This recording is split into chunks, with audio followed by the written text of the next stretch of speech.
How to create 6 p.m. account. So if you want to create a 6 p.m. account, then first of all you need to open up a browser, any browser that you're comfortable with, and I'm here with Chrome browser. Simply click on the search bar and then search for 6 p.m. And then after searching, here you will have www.6pm.com. You can click on that. And now to create your account, what you can do is go for the upper right corner, which has that account info, and then you can go for login or register. And here you can go for create your 6 p.m. account, which is on the bottom.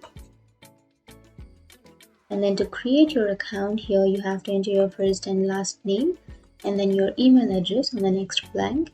And after entering that, here you have to create your password. So the password must be at least 6 characters. And after creating your password, here you have to re-enter your password, the same password, and then click on create your 6 p.m. account. And that's it. That's how you create your account. And then click on sign up. And that's it. That's how you create your account. And if you have any questions, feel free to comment below. Thanks for watching.